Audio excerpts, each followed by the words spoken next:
We're going to talk about short rows in herringbone. When we work short rows, it is literally working a short row, turning around before we get all the way to the other side, coming back this way, turning around before we get all the way to the other side, and going back across, and then usually working back across all of them. So in the Freya cowl, why would we do a short row? You can see that the herringbone in the back of the cowl is only a few rows tall, but the herringbone in the front of the cowl is much more. In order to do that, I turned around. You can see that kind of wonky spot right there. I turned around early. I had a short row. So we can count the rows of herringbone. We've got right, left. So I'm gonna count 2 rows. That's 2, 4, 6, 8, and then an extra. But coming over here, I've got 2, 4, 6, 8, 10, and my extra. To do that, we're going to work to our desired stitch, and I'm literally just gonna choose one over on this end. So let me get over there, and then we'll chat about what we're gonna do. This is the right side of my fabric, so I'm working 2 together through the back loop, only dropping 1 off. Okay, been working along, and I got to my last stitch, so let's go ahead and work it together through the back loop, drop 1 off. Now, if I was resolving the end of a row, I would slip this guy onto that needle, but I'm not. I don't want to do that. I'm going to turn my work. I'm going to take the last stitch I worked onto my right needle, going in like I was going to purl. Now I am going to take an opening and closing stitch marker because I just get a little bit dizzy with all of these strands and doing a German short row. There's so much going on. This is going to help me see what I'm working with. I am going to scoop up my working yarn and scoop up that last stitch I just slipped. This is the stitch I slipped and my working yarn, and I am going to pin them together with my stitch marker. Okay, now here's my stitch that the awkward guy that would get worked together with the next one if I was continuing to the end of my row. Here's the stitch that I slipped over to my right needle. I am kind of pinning that awkward stitch down. I am pulling good and hard on my working yarn. I'm creating a double stitch. I've pulled that over. I'm now set up to purl. So I'm going to purl 2 together. Oh, don't drop it. And take 1 off. Now I pulled good and hard. Like if this is not a little bit challenging to move on your needle, it's not going to be tight enough. You're going to have holes. Purling 2 together. Dropping 1 off. Now let me get to my other side, and then we will talk about a short row from the wrong side, and then we'll chat about resolving them all together on the next row. Okay, here I am. I've worked over to my last stitch, and this, well, it's not my last stitch, it's the stitch I need to work to do my next short row. Here's my stitch that was worked together with the stitch below the one on my right needle. This stitch on the left needle is waiting to be worked together with his neighbor on the left needle. I'm not going to do that. I'm going to turn my work. I'm going to bring my working yarn to the front. So this is basically mimicking a German short row. I am going to slip that stitch from the left needle to the right needle. I'm gonna do the same stitch marker trick here,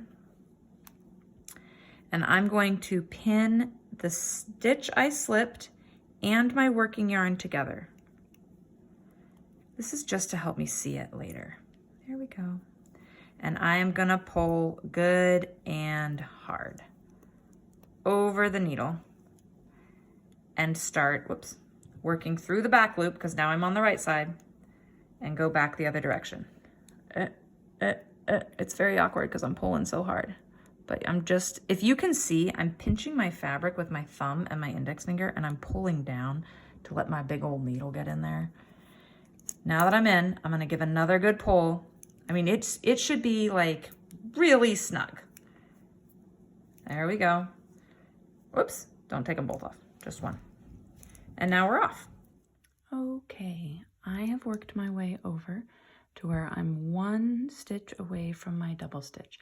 So this stitch on my left needle is waiting to be worked together with my double stitch. And thankfully, I've got my little stitch marker here, because if we look at the back of this, it is a grand old mess. Let's just do some quick anatomy. This third strand, I suppose, in is the stitch that was left on our left needle, left behind on our left needle, waiting to be worked together with his neighbor. Do you see how he just kind of falls down there? We want to make sure that when we're working everybody together, we don't work that guy. So we're going to go in here. So here I'm not working that guy. I'm going to work these two together. There we go. Nope. Remember how tight we made it? It's actually better if it's tight. Okay, I'm using my index finger to pin that guy down so that when I drop this guy off, whoop, I don't drop that guy off. Now, I have got, again, a little bit of a mess. I'm going to knit these two together and drop this guy off. Here's my stitch marker on my stitch, which I stretched out a bunch because I was doing this over and over. And now I'm going to keep going to the other end. We'll take a look at it here in just a second.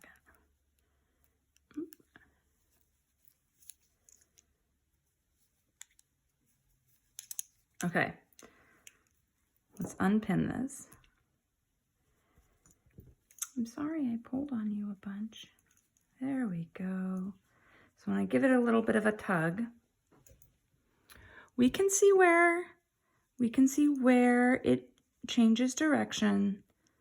We can see where this little tiny guy, that's where we pulled nice and tight, starts going that way. We're gonna work past it again and cause all of these stitches on our needle to lean to the right, and that'll also help disguise our turnaround a little bit. So let's get back to this guy and we'll do it from the other side. Okay, here we are. Here's our double stitch. Working these two together. So I'm being sure that this is my double stitch, pulling down on the fabric to get in there, slipping him off. Here he is, and here's his buddy who is waiting to be worked together with his neighbor from the previous row. Both sides of that double stitch come off.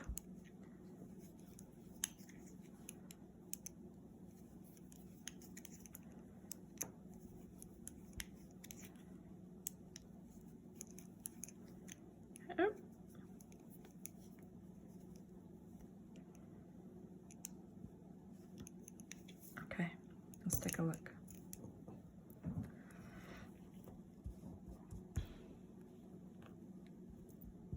You come off.